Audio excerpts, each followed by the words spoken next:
কেমন আছেন বন্ধুরা? আশা করছি সবাই ভালো আছেন এবং সুস্থ আছেন। আজকে এসেছি মুর্শিদাবাদ জেলার লালবাগ শহরে হাজারদুয়ারিতে।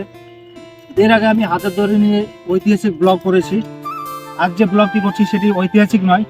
আজকে আপনাদের দেখাবো হাজারদুয়ারি সমস্ত জায়গা ঘুরে। এবং এখন চলছে জানুয়ারি মাস, তাই এই জানুয়ারি মাসে আমাদের মুর্শিদাবাদ জেলার লালবাগ শহরে বিশেষ করে হাজারদুয়ারিতে পর্যটকদের প্রচণ্ড ভিড় হয় এবং বিভিন্ন দূর দূরান্ত থেকে পর্যটকরা এখানে ভ্রমণ করতে আসে। তো আমরা আজকে এসেছি ভ্রমণ করতে। তো আজকে আপনাদের দেখাবো আমাদের হাজারদুয়ারিতে কেমন পর্যটক ভিড় রয়েছে এবং সম্পূর্ণ হাজারদুয়ারিটি আপনাদেরকে ঘুরে দেখাবো। তো আমার সঙ্গে থাকুন এবং দেখতে থাকুন। এবং আপনারা যারা আমার চ্যানেলটি সাবস্ক্রাইব করেননি তারা চ্যানেলটি সাবস্ক্রাইব করবেন এবং পাশের বেল আইকনটি প্রেস করে অল নোটিফিকেশন অন করে দিবেন। এখন দেখতে পাচ্ছেন আমি হাজারদুয়ারির পূর্ব দিকে যে প্রবেশের গেট রয়েছে সেই দিক দিয়ে প্রবেশ করলাম।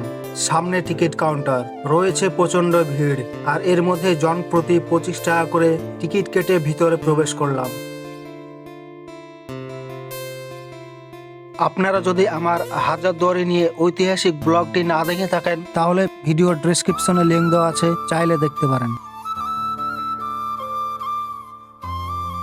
এছাড়াও হাজারদুয়ারির দক্ষিণ দিক দিয়ে রয়েছে আরও একটি টিকিট কাউন্টার। এখন আমি এগিয়ে যাচ্ছি হাজারদুয়ারি প্রাসাদের দিকে। বাম দিকে মানুষের যে লাইনটি দেখতে পাচ্ছেন ওই দিকে রয়েছে হাজারদুয়ারি প্রাসাদে প্রবেশের রাস্তা। এবং সামনে দেখতে পাচ্ছেন হাজারদুয়ারির সিঁড়ির ওপর পর্যটকরা বসে সামনের দৃশ্যগুলো উপভোগ করছে, কেউ আবার নিজের ছবি তুলছে।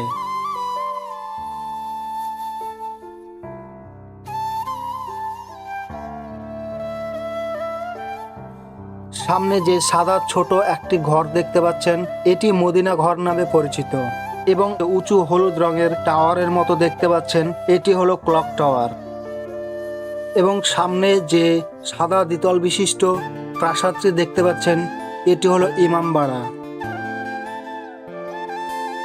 এখন জানুয়ারি মাস, আর জানুয়ারি মাসে যেন উড়ন্ত পাখির ঝাঁকের মতো ঝাঁকে ঝাঁকে পর্যটকরা ভ্রমণ করতে আসে এই মুর্শিদাবাদ শহরে। আর আসবেই না কেন, কারণ এই স্থান থেকেই সূচনা হয়েছিল ভারতবর্ষের পরাধীনতার ঘটনা। তাই পর্যটকরা এক নজর দেখার জন্য আসে এই মুর্শিদাবাদ শহরে, দেখে যায় এই শহরের নবাবী আমলের তৈরি বিভিন্ন স্থাপত্য। এছাড়া যারা ভ্রমণ পিপাসু মানুষ তারা তো আসেই। আর এই সব মিলিয়ে যেন মুর্শিদাবাদ শহর জুড়ে বিশেষ করে শীতের সময় এক একটা দিন মনে হয় যেন উৎসবের দিন। তাই আজ আমিও চলে আসলাম হাজারদুয়ারিতে পর্যটকদের চিত্র আপনাদের সামনে তুলে ধরতে।